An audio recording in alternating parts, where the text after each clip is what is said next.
Are you guys ready? Hello, everybody. It's me, Jeff. Hope you're having a great Sunday. We are getting ready for Game Awards, so I've been working all weekend, but I figured I'd stop by here, answer some questions about the show, which is 19 days away or something like that, I think. It's the U.S. Thanksgiving holiday this week. I'm Canadian, though, so it's not that big a deal for me, but I'll be here working away, getting ready for the show, and I wanted to stop by and maybe answer some questions about the Game Awards. By now, you've probably seen the nominees. Hopefully, you voted for your picks, and we'll have lots more to share about the Game Awards in the coming weeks. We've been working very hard on the show. A lot of things have to come together to produce the Game Awards, as you might imagine, with the performances and the announcements and the world premieres and, of course, the awards. So the awards got announced last Monday. I spent the week talking to a lot of people about what was nominated. Obviously, there were some people that were frustrated this year, extremely frustrated about some of the nominations. I don't know what you guys thought about them, but it's always a tough week for me because obviously I know a lot of the game companies and developers and executives, and everyone takes the Game Awards very seriously, which we greatly appreciate, but it also means that people are very stressed about what happens with the nominations. So, of course, a lot of great games got nominated, and it was one of the, I think, most competitive years we've had in the history of TGA. So that means when we only have 5 or 6 nominees in a category, there are lots of games sometimes that don't get in there. And as I said on Twitter yesterday, if a game isn't listed, doesn't mean that it was bad or unworthy. It might have been 6th on the list or 7th or 8th on the list. Of course, no one knows that. You just see the nominees. So it was a week of a lot of conversations with a lot of folks, but I think we're going to have a great TGA. And of course, a lot of developers were really excited and can't wait to fly in from around the world to join us at the show on December 7th. So I think we're going to have some really amazing guests from across the gaming industry joining us. So I'm thankful for that. But yeah, a lot of my week is spent kind of talking about what happens with the nominations. You guys, of course, probably have opinions on things that were on there that shouldn't be on there, or games that you wish might have been on there. But overall, I think the response has been reasonable. Of course, every year, people have different things that they ask about. And if you guys have questions about the nominees, I'm happy to talk about them as well. Meanwhile, though, we're also working on a lot of the elements of the show. Of course, our performances, the Game Awards Orchestra, all that work is being done. So there are a lot of things going on that front. We're doing probably our biggest and most spectacular performances we've ever done at the Game Awards this year. Now that we're past sort of a lot of the COVID restrictions, allows us to do much bigger, sort of grander things on stage. So I'm excited to share more about that in the coming weeks. This is actually our first show since 2019 where we've actually haven't had COVID restrictions on the show. So even last year, even though we had a live audience, there was still a lot of testing and restrictions around how to do the show. So this year, thankfully, those have been lifted and we can really do some pretty spectacular stuff on stage there. And we're also working on a lot of the announcements and world premieres. This is a fun week for me in that I get to see a lot of trailers, the near final versions of them, with the game companies, and we talk about sort of how we're going to lead into the trailers and what we're going to do before and after. And people may not realize I spent a lot of time working with the game companies on their assets and kind of talking about the trailers and the content and reviewing things. So we're very intimately involved in not every trailer. Some trailers, some companies are kind of want to do what they want to do, and we trust them with that. But others we're very collaborative with the studios. So we're working on that too, and it's fun for me to look at games that we might have talked to a developer about maybe 5-6 months ago and finally get to the point that things are coming together and they're feeling good about it. We're feeling good about it. Of course, there's some games that thought they were going to be ready and now they're not ready, or that always happens every year. With all of our shows, things move around. So sometimes there are things that the developers are not feeling good about it, or they're not quite finished, so we have to move it to a different show later. But there are also surprises and things that come in, and it's a fun time of year, but it's stressful. There's lots going on. Anyways, that's kind of what's going on with Game Awards. I'll be giving you guys updates in the coming days, but I thought I'd maybe answer some questions. So if you guys have questions in the chat, I think oh, by the way, I also want to talk about a cool thing. If you're watching this on Twitch, you probably see a Game Awards icon over this side of the screen, like kind of right here, I think, or on mobile, it's below. And that's something called Twitch Predicts the Game Awards. It's a really cool thing that Twitch put together, which is a way for you guys to go in and basically, predict what you think is going to win the awards. So obviously on the website, you can vote, and those actually, those count as votes. This is more you predicting what you think is going to win, right? And sometimes what we want to win is different than what we think is going to win. So go through and predict in all of the categories, put your ballot together, and what will happen is it's actually going to compare how you do in predictions versus what actually happens at the show. And Twitch built this. I think it's so cool. It's available on desktop and on mobile. So while I'm yapping away here about things and not answering your questions about certain announcements or things you want, go through and predict the Game Awards. It's a really cool thing, and it's available on this channel, but also any channel can install it. So if you're watching this, you're going to be co-streaming the Game Awards, you can install this on your channel as well and let your audience predict the Game Awards. So anyways, with that, I'm going to turn on this featured chat thing, which I think is working. If you guys watched the last stream, it wasn't working. Oh, there's our first question. Does anyone know if there is a performer and who it is yet? Yeah, we do have performers. We haven't announced a lot about that yet. We have announced that the Game Awards Orchestra is back again. So that's something that we're excited about. And Lauren Balfe will be here conducting again. So we're excited about that. We have some other cool performances that we'll talk about in the coming weeks. Or some stuff we might not. I know some of them we're not going to share because they'll be sort of surprises probably in the show. But we have more to share on that front. Next question. Why is Hogwarts Legacy not nominated for anything? Good question. That was a game that, yes, was not nominated in any categories this year. And why it wasn't nominated, you have to talk to the jury about that.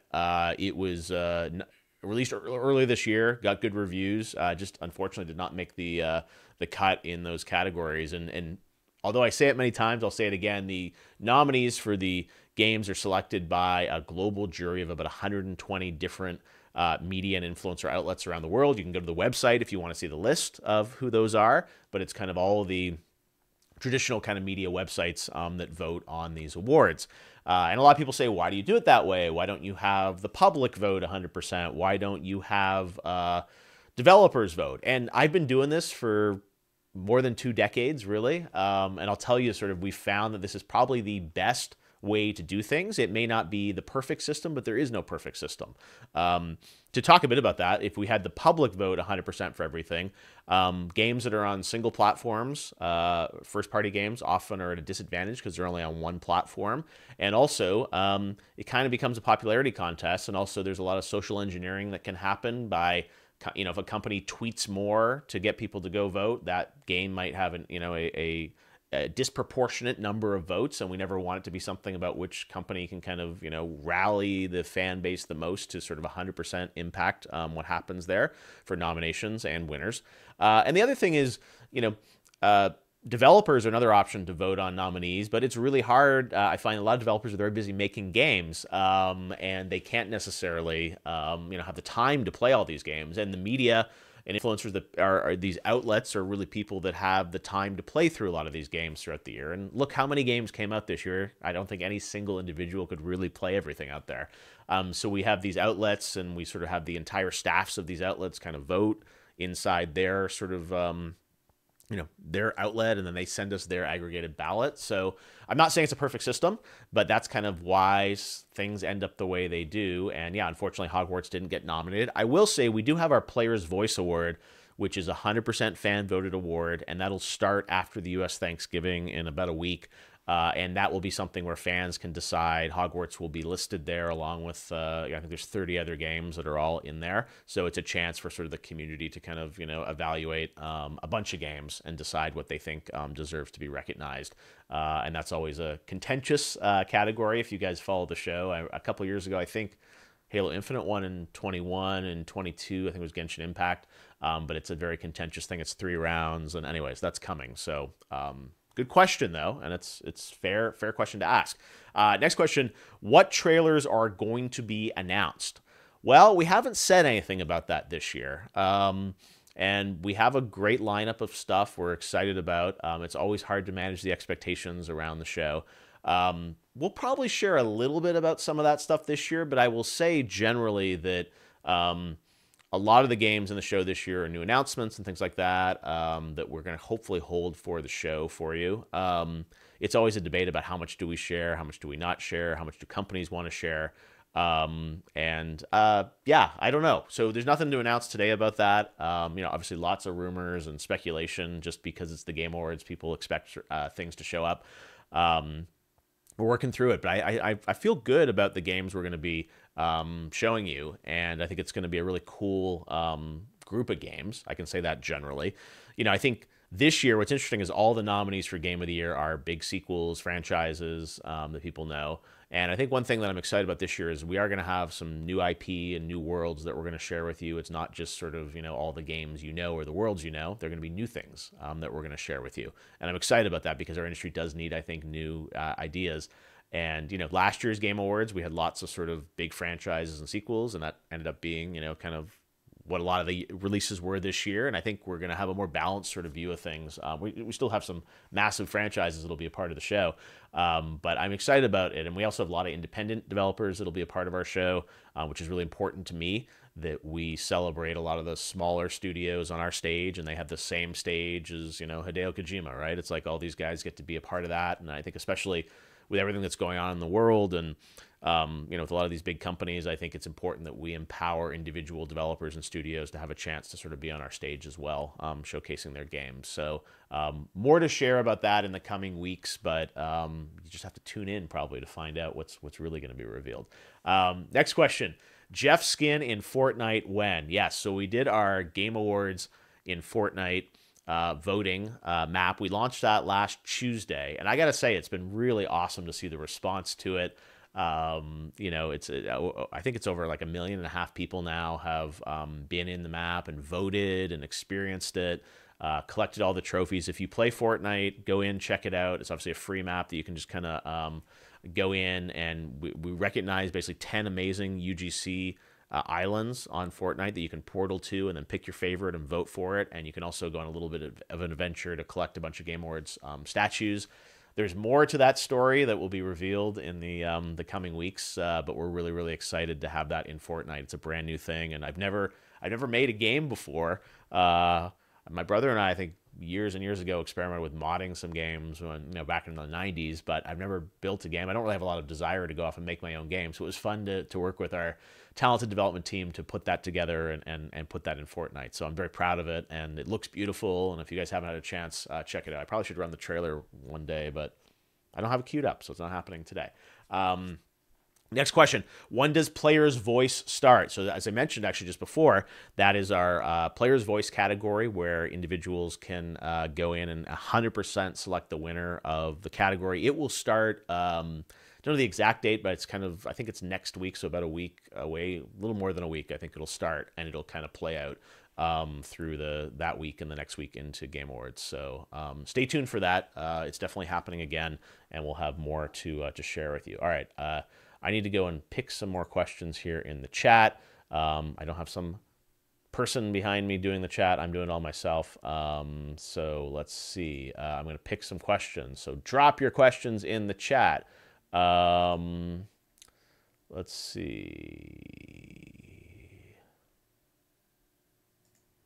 What have I learned? Why invite Robert De Niro last year? That was Al Pacino, not Robert De Niro. But let's see. Don't spoil anything. I can't wait for the show. Okay. No spoilers. Yeah, I think that's right. No spoilers is probably a good way to think about it. The thing that I think is interesting about that is that, we say no spoilers, but it's also how do we manage expectations? Because when you go into these sort of black box events, as I call them, where you have nothing, our minds go absolutely crazy about the things we think are going to be there. And sometimes it's good to kind of level set with that. So I worry sometimes no spoilers means like anything can happen. And like at Games Conference, we told you most of the lineup of games. And that was good, I think, because it managed expectations. So we'll see. I think it's going to be a fun show. He can't talk about any upcoming game trailers at TGA. I don't know why y'all are wasting your time. I can't announce anything. I don't think I'll ever announce a trailer on this stream, just because, honestly, we have a plan for a lot of that stuff, and we work with our partners in the game studios. And if they choose to tease things on their side, we're obviously supportive of it, but we also like to keep things a bit of a surprise. So we'll see. And I'm sure there, like always, there will be things that you may think are going to be at the Game Awards that won't be at Game Awards, and there'll be things that you wouldn't think would be at Game Awards that will show up. So it's all sort of, keep your expectations in check. And there are things also still being kind of negotiated and talked about. So I can't fully promise what is or isn't going to happen. All right, there are so many great questions coming in here. Let's see. Fortnite 2 trailer at the Game Awards this year. I think Fortnite's doing just fine as is, so probably not going to happen. But thank you for the question. Fortnite's got lots of good stuff though, so I think there's probably much more things that will be coming in the coming days in terms of where we talk about all that stuff. Oh, here's a good one. Is Mr. Flute Guy coming back? Pedro. Yeah, he was amazing last year. I'm not sure we have any news on that yet, but I have been talking to Pedro. I will tell you that. So hopefully we'll have news about Pedro sometime soon for you guys. Let's see. Next question. How did Destiny 2 make it for community support to be nominated? Yeah, that's an interesting situation where obviously Bungie's had some layoffs, the community team and things like that, which is really unfortunate. And I think a lot of people said, like, why would it get nominated for that given the situation? I think part of it also comes down to timing of when things sort of happen, with the jury and voting and things like that. Again, we really empower the jury to sort of make their choices about what they want for, these different categories. So not that we're trying to be sort of pass the buck, but in many ways it's sort of like it's the choices of these collective group of people. So not everyone necessarily felt, a certain game should be nominated, but a quorum, right? A critical mass of people made that decision independently about sort of different games, different categories and nominations and things like that. So it's a good question. And it's something that, I think we all look at that and say, like, is that right or is that not right? People then will vote based on, the nominations on what they think should win or not win. So I think, there's more sort of to that story as we kind of get ready for the show. Let's see. How are you guys going to prevent people running up on stage to interrupt the show this year? Look, fair, good question. We don't really want to talk much about sort of some of our enhanced protocols and plans because that's important to us and important to the developers and people like that. So I'm not trying to ignore the question. It's not something we really want to talk much about. But yes, we're taking obviously all that stuff very, very seriously. For the health and safety of everyone in the room and everyone watching the show and honoring the developers. So yeah, it's something that obviously has been important for us to think through and work through. So I'm not going to kind of go in all the details, but there's definitely a lot of work being done on that front, and I appreciate the concern around that because that's something that's very important to me. And I'm up on stage. I want to feel safe. I want everyone to watching the show to feel safe. So we're doing the best we can on that front, and we have an amazing team working on it. And thank you so much for your concern about that.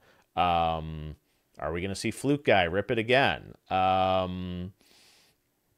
Stay tuned. Stay tuned. Let's see. Will Spider-Man 2 win Game of the Year? Don't know.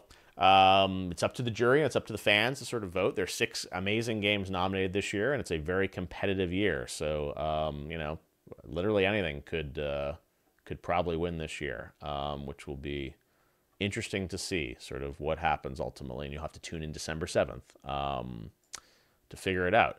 All right, next question. Oh my God, there's so many questions here. Will there be another Steam Deck collaboration this year? Stay tuned. We're figuring out what we're doing there. Oh, this is a good question. This is something I think a lot of people wondered about. Did the role of Alan Wake and Alex Casey get split between voice actor and performance actor, or is it just dependent on how each jury panel is voted? So this was a really interesting scenario this year with Alan Wake, in that, as you mentioned correctly, Alex Casey is, Sam Lake is the likeness, but James McCaffrey, the voice of Max Payne, is the voice, and Alan Wake, obviously, Matthew Peretta is the voice, and Ilka's the face of Alan Wake. And that was an interesting case of sort of, the performance was a joint performance, right? So, obviously it's up to the jury to sort of how to vote. But yeah, I think it, Didn't happen, but I think it could have been a scenario where you'd almost have like two actors sort of jointly owning that performance, right? Or being co-nominated or something like that. So yeah, I think it was an interesting scenario that we hadn't had really before at the Game Awards, right? We've had, I think some games have, certain individuals or the likeness of a character, but it's often like a model or someone else, and then there's a different voice. Like I remember years ago, Tomb Raider, like Camilla Luddington was the voice of Lara Croft, and there was a different woman that was the sort of the face or the scan model. Same thing even, I think with like Horizon, Ashley Birch is the voice of Aloy, but then the character is based on someone else's likeness. So yeah, it never happened before at the show, but it's definitely something we did talk about this year, which is kind of interesting.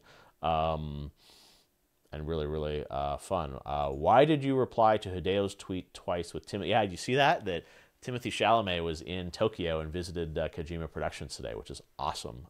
So cool. So Hideo's got to scan them all, I guess, right? I don't know what he's up to with them, but it's fun to see. I remember that was like when we did Summer Game Fest. You remember Nicolas Cage was on stage for Dead by Daylight, and I just said to Nicolas Cage, like, oh, he's like, I'm going to Tokyo. It's like, oh, you should go meet with Hideo Kojima. And sure enough, 2 days later, there he was meeting with Kojima. So that was really, really fun. All right. Okay, here's a good question. Has there been talk about increasing the number of nominees for the next Game Awards?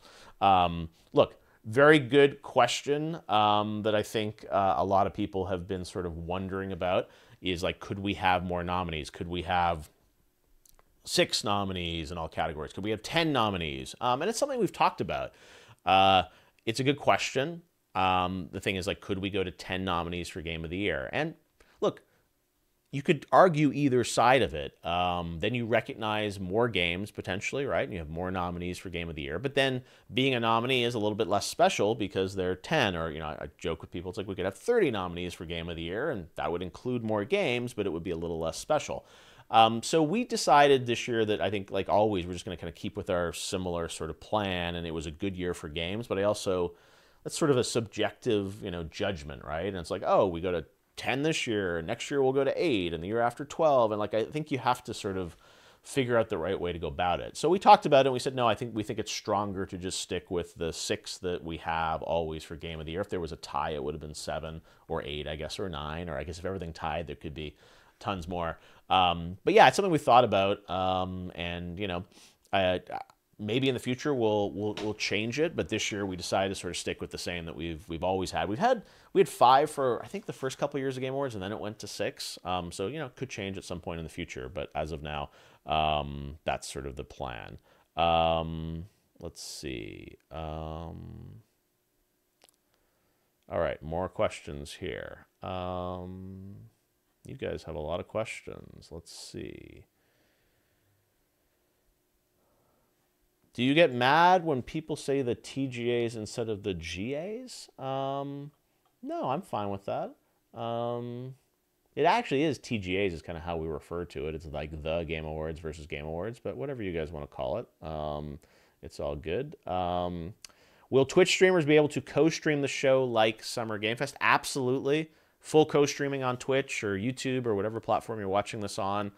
We'd love to have people co-stream. So yeah, you are more than welcome to co-stream if it makes sense. Will I be in Death Stranding 2? I don't know, honestly. I didn't really know I was in Death Stranding either until Hideo surprised me one day and said, hey, you're in the game. And they had scanned me just as a thing. We were at one point talking about doing a thing in a Game Awards years ago where I was going to sort of be in the game world introducing a trailer for Death Stranding. So they scanned me for that purpose, and it never actually happened. So then I think the scan was kind of waiting around, and he's like, oh, let me throw him in there. So who knows? I haven't done any new work or new scans for Death Stranding 2. Will he put me in there? Who knows? He hasn't told me, though, so we will see. We'll see. Okay, what have I learned from previous Game Awards? Well, a lot. We've been doing it. This is our 10th Game Awards, so it's one of those ones that I think, we've learned a lot about, I think, how to produce the show. I mean, in terms of just like, we've gotten better as a team kind of making the show. I think we've learned that, I think we've also learned how to sort of pace the show a little bit better. I think we used to kind of front load the show with a lot of kind of things up front and last year I think we did a good job kind of balancing things out. So I think we try and balance the announcements out throughout the show. Hopefully, if we have enough announcements, it all works out. So I think pacing is something that we've kind of worked on. The sponsors and stuff, I think we've gotten better with that. I think, you guys, if you've been watching the show for a while, you may remember like the Schick Hydrobot and stuff like that. So that's something that, was kind of a bad marketing integration, and we have to pay for the show. So we always, the first couple of years it was really hard to find sponsors, but I think we've done better about sort of figuring out how to kind of do better sponsorships in the show. I know some of you people, may not want any ads in the show or anything, but we do have to pay for the show, and it's a very expensive show given the scale of what we do. So yeah, we've learned a lot of things, and we continue to try and listen and learn. One of the reasons I'm here talking to you guys is to kind of listen and learn, like, what do you want to see in the show, and what do you want to do? Because I think it's important that we continue to sort of evolve it every year. So every year's different. I live in fear of, will the next show be as good as the current one, or the previous year, or like not every year is going to keep improving, and you might be like, oh, last year's announcements were better than this year's. And look, we don't make the game, so it's always kind of like a constant state of fear for me about like what's the show going to end up being this year, and can it be good? So we just work as hard as we can, and we hope that it ends up working out. So we'll see. Hopefully you guys like it. Let's see. All right. Will we see Fluke Guy again? Okay. When can we talk to the judging committee? I guess you can email them anytime you want. They're not hidden. They're listed on the website. All right. Sorry, I'm going to go back up. I got so many questions. Oh, I know this is the 9th anniversary this year, but are you planning on doing anything unique for the 10th anniversary? Yeah, it's an interesting question because this is year 10, but it's the 9th anniversary. Next year will be the 10th anniversary. And this is something I learned actually, recently, is like, I guess, like it's 10 shows, but you turn 10 years old the next year, right? Except if you're born in Korea, you're born at, and when you're born, you're 1 year old, like the day you're born. Most of us are 0 until our first birthday. So I don't know, nothing particularly crazy planned.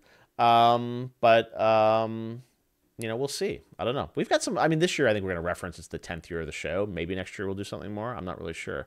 We will have to see. Let's see.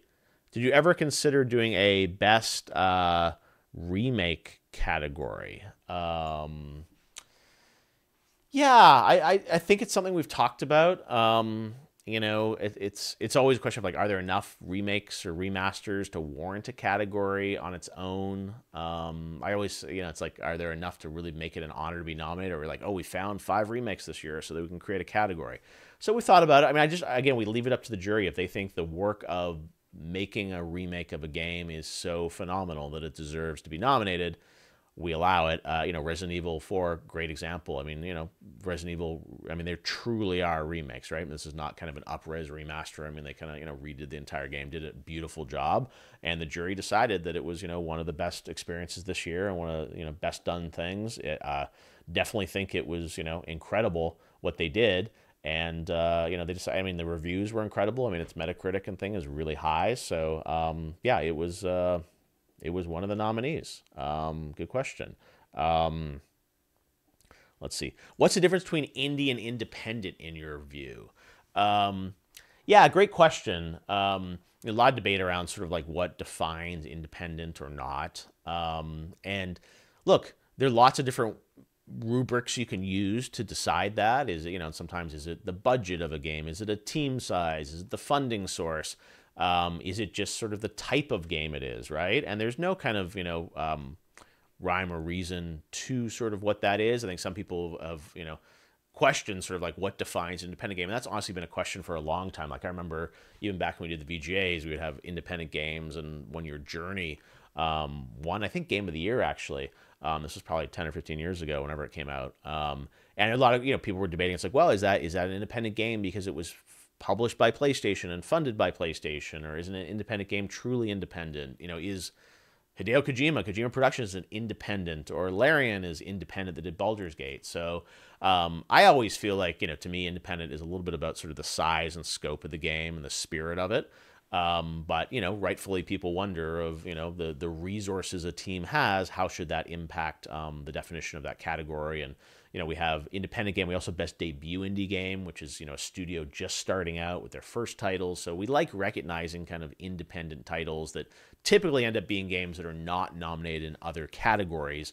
Because obviously sometimes an independent game could end up being, game of the year. There's no reason that happened years ago with Journey. I mean, that can happen.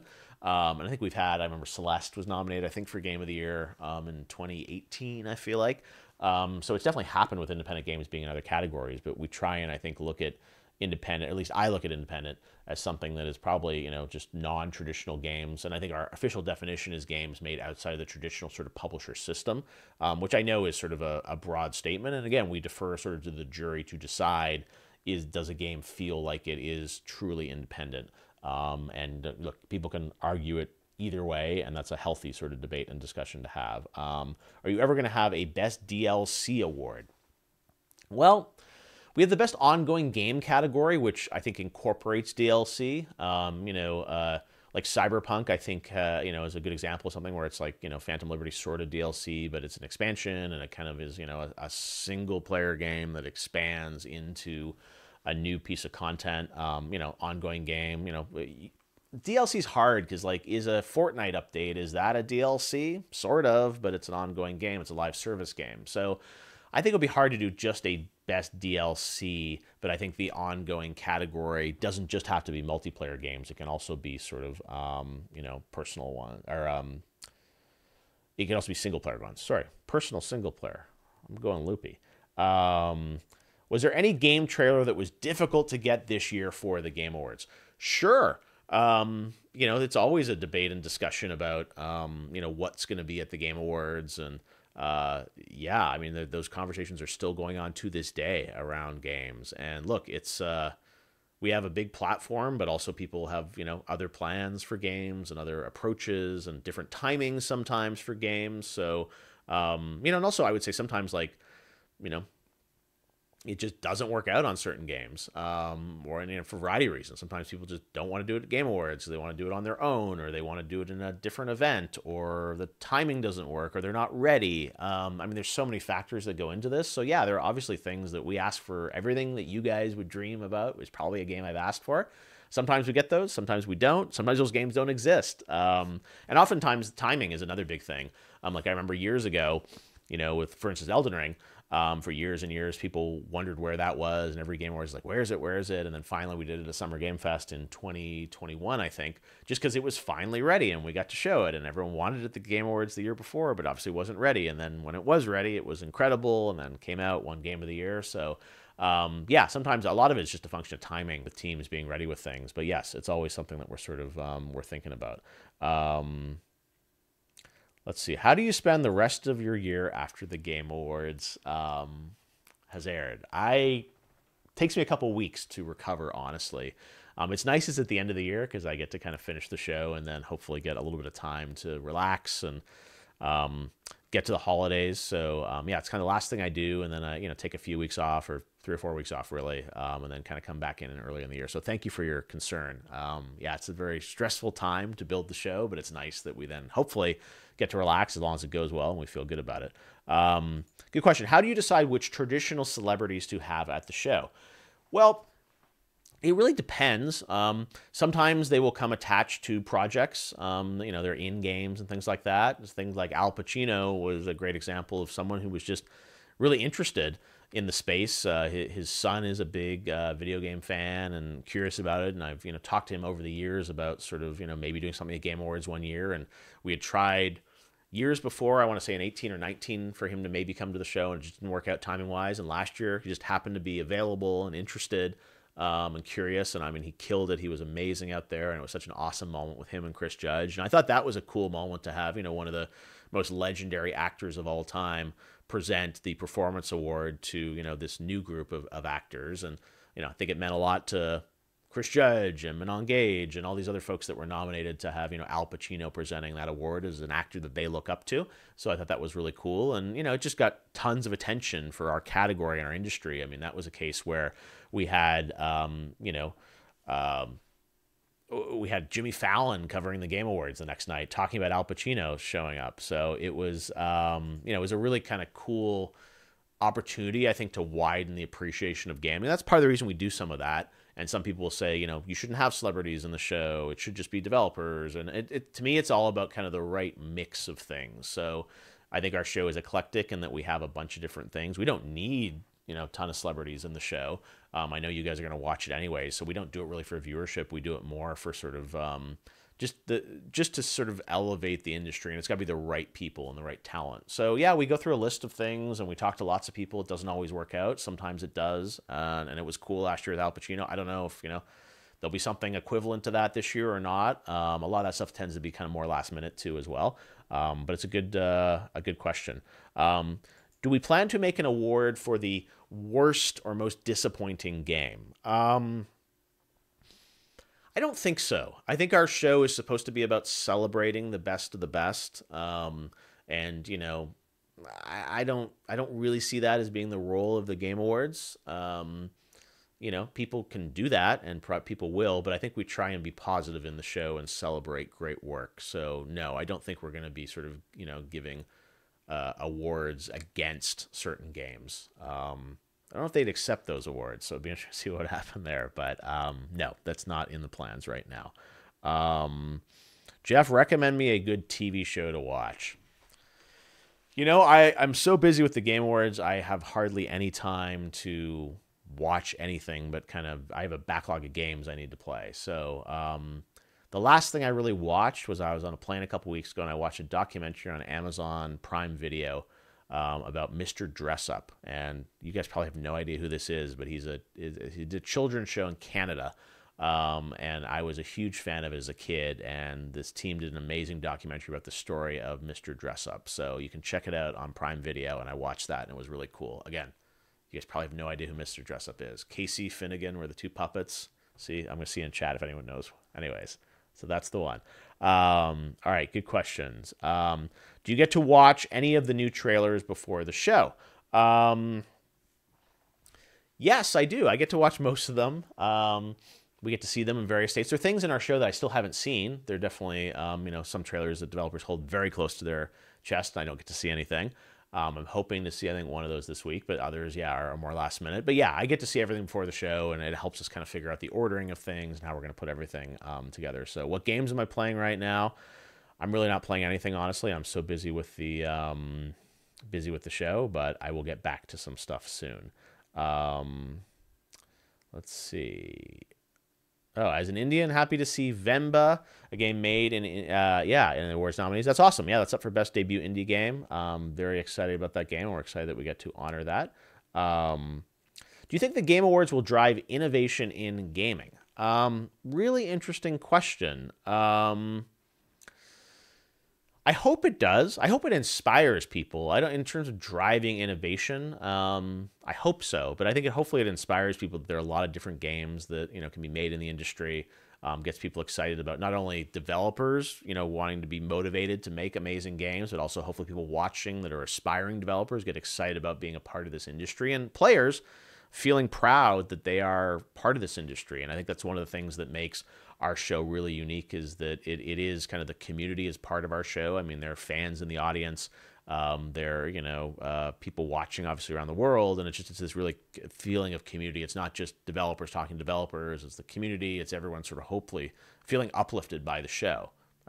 We might not always hit that mark, but that's kind of our hope, is that we create something that is really inspirational to everyone that's kind of watching the show. So that's our high bar that we try and hit. Interesting question, Geoff. Have you considered having Game of the Year nominees not being allowed to be nominated in other categories? We haven't really talked about that specifically, but it's an interesting idea. And it is true that a lot of the Game of the Year nominees end up getting nominated in certainly the craft categories, right? For writing or narrative and art direction and sound. So I don't know. I guess you could argue that you get nominated for Game of the Year, that's so big that then you get pulled out of the other categories. But I think it would be hard if the best narrative of the year is in a Game of the Year nominee, probably need to recognize that. It'll be hard to say like, well, you can't get nominated for narrative because you're game of the year, but it's an interesting idea as a way to recognize more games. So it's a good conversation. This is a good one. Well, the best character category from the VGAs ever returned. So I don't know if you guys ever watched the Spike Video Game Awards back in the day, but we would do this thing called the Character of the Year, and we'd pick, it was like 4 or 5 characters from games, and they do these little custom animated shorts, these sort of like for your consideration videos, and then in the show, if they won, they'd actually do like an acceptance speech with the trophy. And there was a great one that Mark Hamill did as the Joker for Batman Arkham Asylum.